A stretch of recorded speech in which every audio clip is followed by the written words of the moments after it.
Welcome back. The first week we went over epidemiology, the background and history of it and current applications. And I'm guessing by now we're all a lot more familiar with WebCT and how to find our way around in it. So I hope things are going more smoothly for you. This is the PowerPoint audio presentation for Units 2 and 3. There will not be another one next week, so this really will cover 2 weeks worth of units. And it is about biostatistics, or the art of never having to say you're sure. There's a fair amount of material in this, so let's go ahead and get started. Here's the outline. Here's what we want to cover. Why do statistics? What's the importance of it? Why should we spend time on this? We're going to talk about categories of data and their appropriate graphical displays. We're going to talk about basic statistical concepts. A lot of this should be a review: mean, median, mode, etc., range, interquartile range. We're going to talk about standard deviations, hypothesis testing, beta, power, p-value, and confidence limits. I'm going to try to stick with things that I think will be practical and that you'll be running into as you evaluate clinical data. We will also cover basic statistical tests, t-test, chi-square, ANOVA, which is analysis of variance, multiple logistic regression.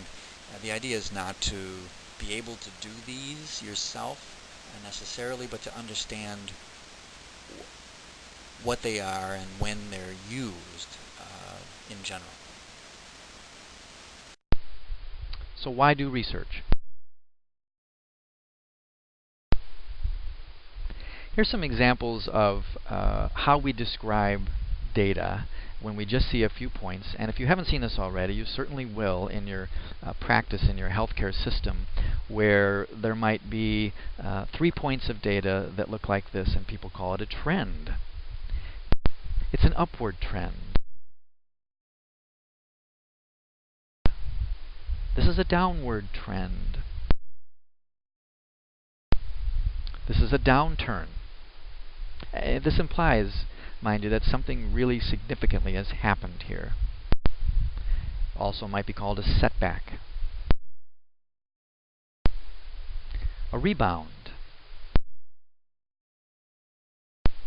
A turnaround.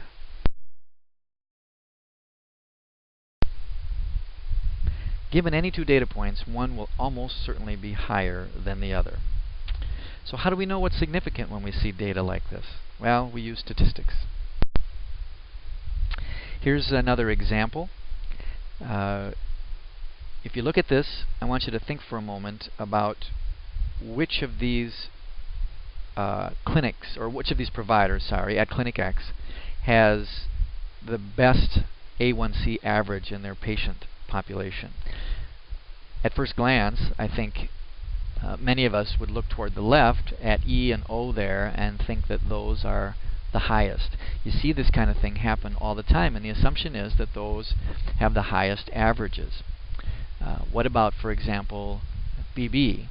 That seems a lot lower. What I'm going to show you will convince you, I think, that BB is pretty much equivalent to E and O, although it does not look like that on this graph. This is a different view of the data. This includes confidence limits. For each sample that was done on individual providers, there are confidence limits indicating that the true value for the provider, it falls within these limits with 95% certainty, so that, for example, in E on the far left, it does cross the average, meaning that with 95% likelihood, the true value for that provider's population does include or might be at the average. We can see that the 3rd, 4th, and 5th data points from the left, after you get by E and O, so now we're looking at W, S, and V, those are above the 7.1. Their 95% confidence intervals don't cross it. Those are statistically significantly higher. Here's another example. Percent of high school seniors who smoke daily from 1992 and 1993. So it looks like there's a 10% relative increase in those who are smoking. And we tend to look at this and conclude that indeed there was a substantial increase and the percent of high school seniors in this case who smoke daily. Now take a look at the data a slightly different way. You've got 92 and 93 at the bottom, 17.3 and 19. But now if you look over the previous several years, you see that the number has been bouncing around between 18.1 and 19.6 or so, up and down. And now the change between 92 and 93 all of a sudden doesn't look as significant. Here's the same data in a graphical form, and again you can see that this does not look very significant, even though the last two data points toward the right are the ones that we originally saw, and it looked like a significant increase. Statistics help us figure out whether or not there is likely to be a difference in the population based on what we see in our sample. So we very often can't look at the entire population, so we look at a sample, and then we make inferences about the population based on that sample. Next we'll talk about some categories of data. Also we'll touch on some graphical displays that are used with them and some measures of central tendency that are used with them as well. There's discrete versus continuous data. Discrete are discrete categories, just as it sounds. Something like males and females would be discrete categories. Continuous are able to have fractions in the different data points. So you can have a fraction of an inch. So inches would be an example of a continuous data set, whereas you couldn't have a fraction of a gender, for example, so that would be discrete. There are nominal, ordinal, interval, and ratio types of data. Nominal are named categories. As I mentioned, the male or female, or you might have different drug types. Those would be examples of nominal data, and those are measured by a mode. That's the measure of central tendency, is what's the most common data point or data category. Ordinal is like nominal, except that it's in order. So you might have small, medium, and large. They're not. You can't have a fraction of one of those, so it's not continuous data. It's discrete, but it's in an order, and that measure of central tendency would be either the mode or the median. You could also use, because it's in order. So you could pick sort of the central point.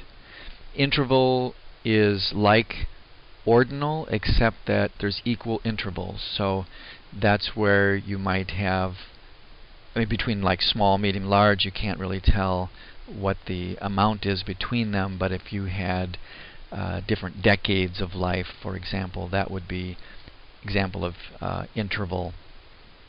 And the measures of central tendency used with interval data are mode, median, and you can also use mean there. And then there's ratio, which is like interval data, except there's an absolute zero. So height, for example, would be an example of ratio data. And mode, median, and mean can also be used as central tendency there. Also we have this parametric and non-parametric. Parametric basically means normal, and we're going to touch on that in a little bit more detail. Here are a couple of examples of bar charts and histograms, and you'll see these in the text as well. You can have the discrete data on the left with the bar chart, and on the right number of urgent emails. This is also a type of discrete data. You can't have a fraction of an email, but you can line them up connected to each other, these different categories, as opposed to the different groups of medications with pain ratings, for example, on the left, where you have discrete bars. They're not connected, and that's intentional. When you have a histogram with a lot of columns, a lot of bars on there, then it makes sense to go to a line chart where you put a dot in the middle of each one and then you connect them. It's just a little bit easier sometimes to see than a large number of individual bars, and it gives you an idea of what's happening between the dots. It is an estimation, but it gives you a sense of what's happening along the continuum. This is a stem and leaf plot. It's yet another way to visualize the data. It gives you kind of a different picture of what the data looks like. The column to the very left lists the number of data points in each row. So in the first row there are none. There is none. The second row is there are 4 data points. The third row there are 9, etc. In the second row you see the 0, which is the first digit of a 2-digit number. So there, in this data collection, there are 2 5s, 1 7, and 1 9. The third row starts with 1 as the first of 2 digits. So let me advance to the next slide. This is the row that we're talking about. This is the first digit. And you can see there are 2 10s, 2 11s, 2 12s, 1 13, and 2 14s. So again, this just gives you kind of a general picture of what the data looks like. This is a box plot, and it shows you, among other things, the middle 50% of the data. That's what's in the box. That is also referred to as the interquartile range, because it's the data points that are between the or rather contained in the second and third quartiles. The middle 2 quartiles is the interquartile range. So it gives you that, as well as the median. And then if you follow the lines outside of the box to the right and to the left, those take you out to the fences there, which are the 95th percentiles of the data. So that gives you yet another graphical representation of continuous data. A stacked box plot, you see these oftentimes in studies, and this shows you the numbers in various categories. In this case it's different groups, and how those groups are made up. So in group A, the number at the bottom is the proportion that is single. Above that is the proportion that's married, divorced, widowed, and common law marriages. So it gives you an idea of the makeup of the people in group A. Again, another way to look at the data. And pie charts you're probably very familiar with as well. Now we also talk about dispersion of the data, and there's different ways to measure that, and we'll go through some of those. This is a term that's used with ordinal, interval, and ratio data. And when we look at dispersion, we often talk about the standard deviation, which is a commonly used measure of the spread of the data. To understand that, I want to start by looking at the components, or how the standard deviation is calculated or made up. We can look at individual values and get a mean value. Then if we subtract the mean from each of the individual values, we get a sense of how much the values spread out from the mean. Those are deviations. We can then sum those up and divide by the total number of measurements, or total number of values, and that gives us an average deviation. How much does the average value differ from the mean, or spread out from the mean? We can then square those individual values minus mean values, the deviations, and we get a squared average deviation by summing those up and dividing again by the number of values. We do this because we want to keep positive numbers, and so rather than deal with negative numbers, we square them all. And then if you do that, you need to take the square root, because if you're having squared values, now you've got a different unit of measurement than what you started with. So then we take a square root to get it back to the original unit of measure. So this is how we figure out the standard deviation, or the spread of the data from the mean. We look at all of the individual differences between individual values and the mean, and kind of map those out. We do that by summing it up, getting the average, squaring it, and then taking the square root. The normal distribution looks like this, and I'm sure you've seen this before. This is the bell-shaped curve where most of the data points are within the first standard deviation, up or down. 2/3 approximately, or 68%, are within one standard deviation of the mean. 95% of the data or so is between two standard deviations of the mean, so plus or minus 2 standard deviations, and then about 5% or a little less is outside of those 2 standard deviations, either up or down. So when you get data that roughly fits this shape, we refer to it as parametric, or falling within the normal distribution. This shows how the mean, median, and mode relate. This is not a normal distribution. If it's normal, the mode, median, and mean tend to overlap exactly. If it's skewed to one direction or the other, they tend to spread out. The mean in particular is very sensitive to outliers, to extremes, and for that reason we tend to use median as a measure of central tendency if there are outliers, or if the data is skewed, such as in this case.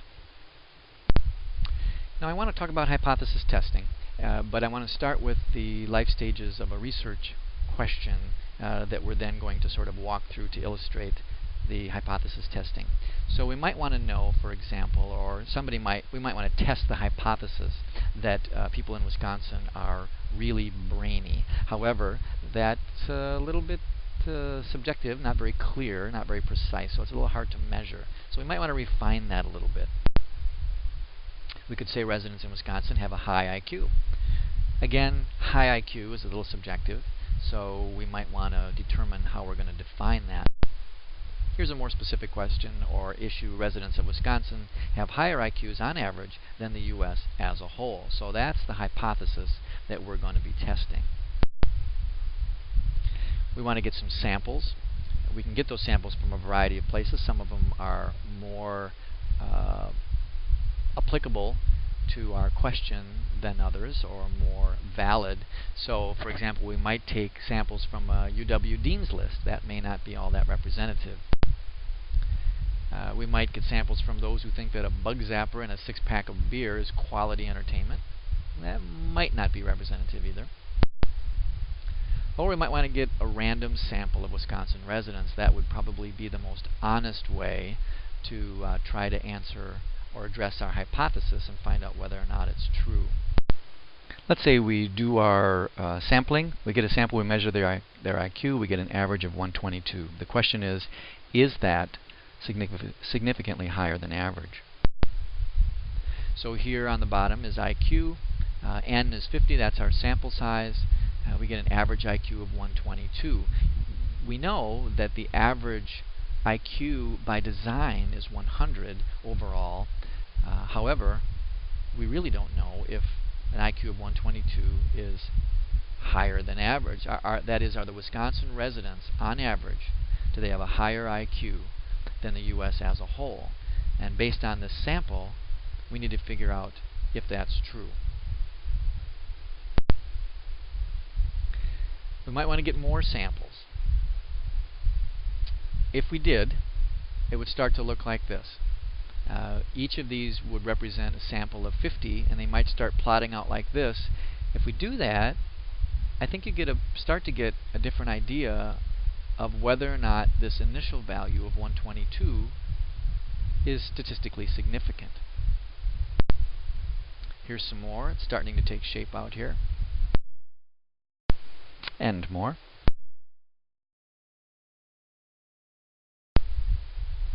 Now you can see what looks like a pretty normal distribution with a confidence interval. That is, we can feel pretty confident that the true population mean, the mean of all of the Wisconsin residents' IQ, we can be 95% sure that that falls within these 95% confidence intervals. And you can calculate these confidence intervals for a variety of data points. Now, if we look at this illustration with a possible higher Wisconsin IQ distribution and the US distribution here, then we look at the sample that we got, which was 122 average IQ, and where it is determines how likely it is to belong to one or the other of these distributions, to belong to the US distribution or a hypothetically higher Wisconsin distribution. If the sample we got had an IQ here, for example, it would be more likely to belong to the US distribution, and there would be a smaller chance that there actually is a different and higher Wisconsin IQ population. This is even more likely to be US, and there is less of a likelihood that there's a separate and higher Wisconsin distribution. So let's assume for a moment that the null hypothesis is true. That is, there is no higher Wisconsin IQ population, that it is the same as the US population. Then the further out we go in one or the other of the tails of the US population, the least likely we are to find data there. The less likely we are for a sample to be out that far in the tail. It's just not very likely because there's not very many people who have an IQ out that far. In fact, we can pick a point. In this case, hypothetically, it's at 120, and therefore to get our sample beyond 120, there's only a 5% chance. To go out beyond this level might be a 3% chance. So the further out we go, the less likely it is to find a sample that actually falls out there, again assuming that all of them fall within the US population, which is the null hypothesis. This also becomes the chance of a false positive. That is, if the null hypothesis is true, then getting a data point or a sample data point out in this area that I've pointed to is, if we call that the point beyond which we're going to say, yes, Wisconsin residents have a higher IQ, then that really is the chance of a false positive. So when we say that alpha is 0.05, the 0.05 is the chance of a false positive result. And this would be a 1 out of 100 chance of getting a data point out this far. So again, we have this, our sample, and we need to decide where it is. Well, we get an idea that it's not very likely that this belongs to a US population. We start to get the sense this is out there a ways. This more likely belongs to a different population, that of a higher IQ. So it starts to look like there really is a difference in this data. Now let's assume that there is a difference. So assuming that the null hypothesis is not true, that the alternative hypothesis is true, that there is a group of Wisconsin residents that have a higher IQ, same sort of reasoning. Depending on where our sample is, we can see that it's more or less likely to get a sample there. Here it's more likely because there are more data points there. Here it's a little bit less likely than in the mean area. And we can say that if the alternative hypothesis is true, then in this situation the data to the left of this line is the chance of falsely concluding that there is no difference, or a false negative conclusion. This is a beta error, it's called. And the chance is about 20% that if the alternative hypothesis is in fact true, that we're going to get a sample out this far. Now, 1 minus beta is the power. So we have the area to the left of the line is the chance of thinking that really there is no difference. The area to the right of the line is the chance of finding the difference, of correctly identifying a difference if there really is one there. So it's the chance of finding a positive conclusion if one really exists. That's the power. This is a very important concept because in studies that are negative, we want to know what's the power of the study. Was there very much power to see the difference? How likely were we to see a difference if there really was one? If we're not very likely to see it, then the study isn't as valuable. So what affects the power? What gives us greater power to see a difference? Well, it's the area to the right of that line. So how do we increase the area under the curve to the right of that line? I think you can see that increasing the number of people measured, or the number of people in the population, would increase the chances of finding a real difference. So increasing the sample size and the spread of the data makes a difference. Decreasing the standard deviation, or narrowing the spread of the data, would pull people to the right side of that line, increasing the likelihood of your sample being to the right of that line because there are more people there, so your sample is more likely to be in that area. This example illustrates the importance of power and the utility of it. This is a meta-analysis looking at breast cancer mortality related to being screened or not screened, and there are a number of studies that are looked at here. Relative risk is what was measured, so these were prospective studies, and the lines next to each study are the confidence limits of that study. So the more subjects that were in the study, the shorter the confidence limits, the more certain it was. The fewer subjects, the larger the confidence limits. If the confidence limits cross 1, that means 1 is just as likely essentially as any other value within that line, and a relative risk of 1 meaning there's no benefit, there's no advantage or disadvantage. A meta-analysis adds all of these up, so in effect it increases the subject number and increases the power of the study. So looking down at the bottom, there's a diamond without confidence limits. Actually they would be there, but it's very narrow because there are so many subjects by adding all these trials together, and that now shows a statistically significant benefit, whereas very few of the individual studies did. Again, power, if we have a smaller standard deviation, it's more narrow, and more of it is to the right of that line. So, back to our original sample, 122, we can see the probability of that belonging to the US population, assuming that the null hypothesis is true, is about 0.027. It's not very likely, and by convention, we tend to say that if there's less than a 5% chance, less than a 1 out of 20 chance that the null hypothesis is true, then probably it isn't.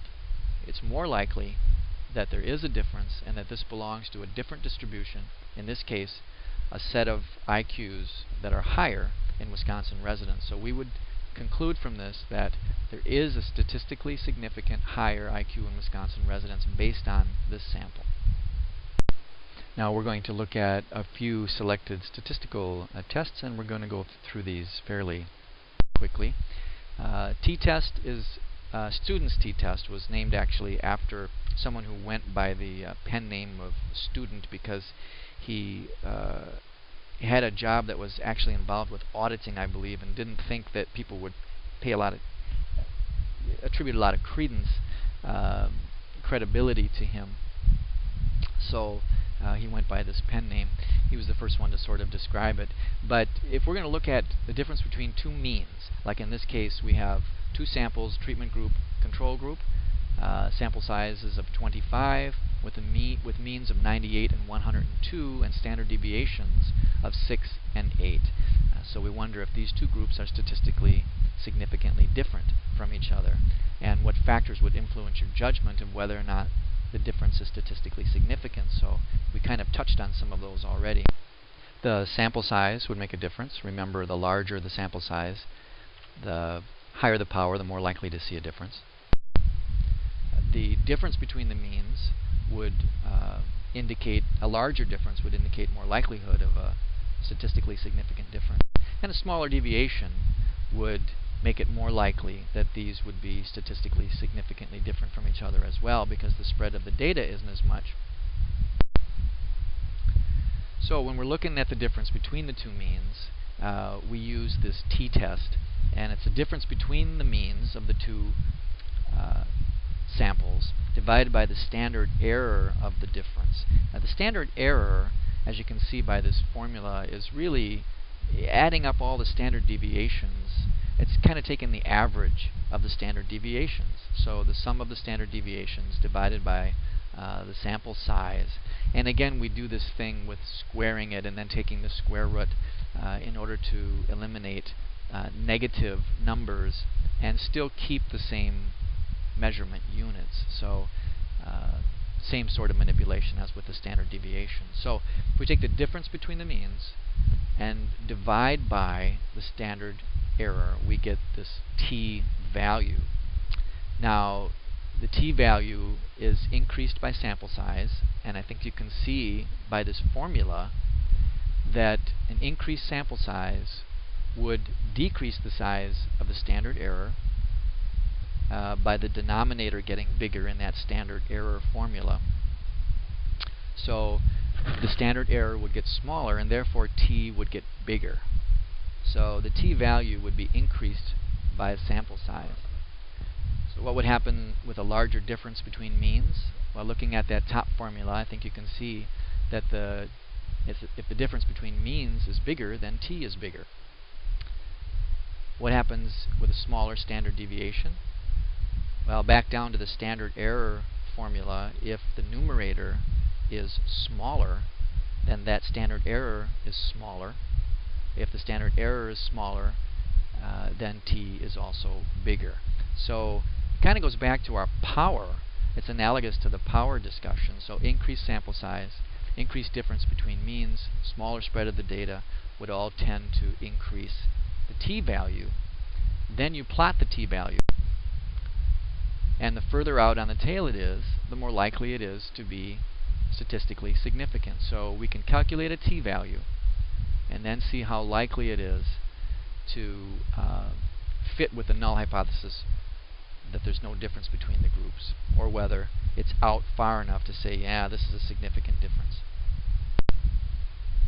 We can do a paired t-test, which is pairing people, like a before and after test, for example, would be a paired test. And that would reduce the variability between the two samples and would make the difference more likely to be statistically significant because there's less variability, so the standard deviation would be smaller.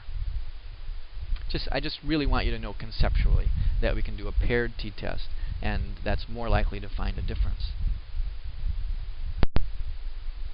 Analysis of variance is looking at more than two sample means. T-test is looking at two sample means. Analysis of variance, or ANOVA, is looking at more than two sample means. There's one-way ANOVA and a factorial ANOVA. One way is looking at one independent variable, and factorial is looking at multiple factors. Independent variable are those that affect the outcome. And oftentimes we're looking at many of those. So there are many things that affect coronary artery disease, such as cholesterol, hypertension, smoking status, family history, etc. So those would be independent variables. If there are several of those, then we'd probably do a factorial ANOVA, and if there's one independent variable, then we do a one-way ANOVA. This is an example of an analysis of variance, or ANOVA. These are pain ratings. There are 5 patients and 6 different drugs, or perhaps doses of a drug, and there's a value then, 6 different values for each patient, A, B, C, D, E, F. You can calculate a mean for each drug. You can also calculate means for the patient, overall mean as well. Now, I've got these formulas on here, but unless you really want to look at them and follow the algebra, I don't think you really need to worry about it. I think the next slide is really gets across the message that I want. The question that we're asking with the analysis of variance or ANOVA is whether the differences that we see between groups, in this case the different drugs, are significant. And if they are significant, those differences between the groups of drugs should be greater than the differences within a group with one drug. And that's really what we're comparing. So the differences between the groups compared to the differences within a group. If those are the same, then the different drug groups are not having any effect. There's no differences between the different drugs. This table shows the sum of squares and the mean squares of between groups relative to within groups. And again, you would expect a large difference if there was a statistically significant effect. So what we do now, just look at the mean square column. To calculate this F statistic, we take the mean square between groups, divide by within groups. So the larger the difference, the larger the F statistic. And then we can plot that just like we do a t-value and see whether or not it's statistically significant. In words, the greater the differences between groups compared to the differences within groups, the larger the F and the more likely the groups are to be statistically significant. Now, regression analysis describes the degree of association between one or more independent variables and the dependent variable. And we've already covered the difference between dependent and independent variables. Okay, this is taking a look at regression analysis, and this probably looks familiar. You can find a best fit line when you've got points plotted like this. In this particular case, it's skin fold associated with blood sugar level. And you take the points and you find a best fit line by minimizing the distances between those points and the line. When you've found the minimal distances, then you've got a best fit line that you can describe by y equals mx plus b, and it's called a linear regression. Then you can predict what other skin fold measurements would correlate with in terms of blood sugar. If the dependent variable is dichotomous, there's only 2 possibilities, 2 categories, and it's not continual, then you do a log transformation on it and it becomes a logistic regression analysis. And then the other thing you can do is do it in different planes. So instead of just looking at skin fold and blood sugar, you could look at body weight and blood sugar, or waistline and blood sugar. So you've got this line going in several different planes at the same time. That's called a multiple logistic regression. And it's nice because you can really kind of predict the outcome of these factors, or the effect of these factors on the outcome, and control for them. And we'll get into that a little more when we get into the clinical trials. Now a little bit on the chi-square test. We start with the 2x2 table, where we have truth, the disease either being present or absent, which is not the same as real life. This is a little more black and white than we would see if you're trying to diagnose somebody with rheumatoid arthritis, for example. You look at multiple different things, or depression, and it isn't necessarily black or white. But for the purposes of these calculations and the ones that we'll look at in the next unit, we do think of the disease as being either present or absent. And same with the test, being either positive or negative. So people would all fit into one of these quadrants. Here's an early reference to the 2x2 table, which I thought was kind of amusing, written in the 2nd century. Appearances to the mind are of 4 kinds. Things either are what they are, or are what they appear to be, which is true positives, or neither are nor appear to be true negatives, or they are and do not appear to be, it's a false negative, or they are not, yet appear to be false positives. Rightly to aim in all these cases is the wise man's task, or the wise DNPs, I suppose. Here is some real data that we can look at. This is from a study published in 2000 looking at the diagnosis of anemia with ferritin. Ferritin is the test, and the truth is anemia as defined by a bone marrow stain being positive or negative. Focus in the top left quadrant where the subject has the disease, anemia, and also has a positive test. Now, if there's no relationship between the test and the disease, if there's no association at all, we can predict what the expected number would be just if it was random association. And that's what we're doing here. So what we do is we take the proportion of those with anemia who test positive. That proportion is 1001 over 2579. We multiply it by the proportion in that row of those who test positive, which would be 809 over 2579, and then multiply it by the total. So the proportion of the column you'd expect to see in that quadrant, and multiply that by the proportion in the row that you'd expect to see in that quadrant. Multiply that by the total. So you would get an expected number, and you can do that for all four quadrants. Again, these are numbers that you would expect if there was no association, so you can then compare those to the numbers that you actually get. This then shows you the estimated numbers or expected numbers compared to the actual observed numbers. If there are no differences between the expected and observed values, then there's no association between the test and the truth, the test and the disease. If there is a difference, then there is an association, there is an effect between the two, and you need to decide sort of which direction that effect is just by looking at the numbers. The way you figure out if it's statistically significant is you plug these numbers into a formula that basically looks at the difference between the two, calculates a chi-square value, plots it on a curve, and decides if it's out far enough to call it statistically significant. If it's enough of a difference that you would expect that it's statistically significant. Same as with the other types of tests that we're talking about. And chi-square is used when looking at proportions. When you're looking at those with and without positive test, with or without a positive disease. These are some alternatives to the chi-square. Fisher's exact test when the frequencies are low because the chi-square doesn't work as well. And then the McNamara test when the variables are paired. Just really wanted you to hear those names.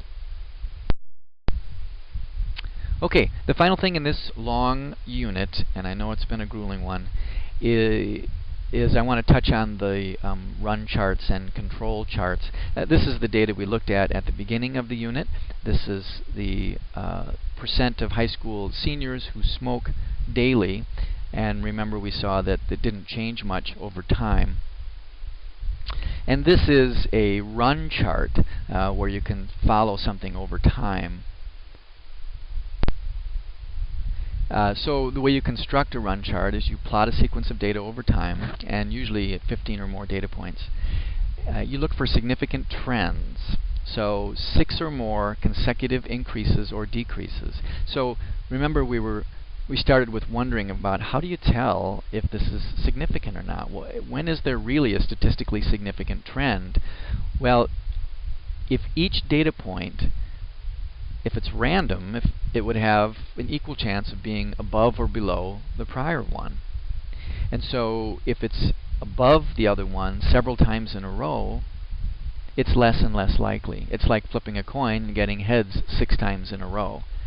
So statistically, that comes out to a fairly low number. You can figure it out by multiplying 0.5 times 0.5 doing that 6 times would give you the actual chances of this occurring, but by convention, people feel that 6 or more consecutive increases or decreases means there's a significant trend. It's not very likely to have happened by chance. There's something that caused it. You can also look for 8 or more points above or below the median. So you can plot these 15 points and then draw a line that represents the median and look for 8 points above it or 8 points below it. So that indicates that there's some change, something that's keeping it away from the middle, keeping it above the median. You can also look at the number of runs above or below the median, and if there are very few of them, run being just a number of points above or below the median. If there are not very many changes, then the changes are more likely to represent a special cause, meaning that something actually caused it. It wasn't just random. If it was random, you'd expect there to be a lot of runs above and below because it would vary a lot. Okay, and then here's a control chart. We were talking about run charts, but control charts actually plot out the 95% confidence limits. And if the numbers that are sampled are the same over time, then those confidence limits or control limits will be stable. Sometimes you see these charts broken up because each time a different number is sampled, a different number in somebody's patient panel, for example, and then it might actually go up and down, be wider or narrower depending on the size of that sample. But if you look at this, then there's one point that goes outside of the confidence, the control limits, which are the same as confidence intervals, and so that looks like a special cause. It looks like, as we follow along, we see the green arrow there. That's out of the control limits, and it's considered to be a special cause. Something probably happened there to affect this.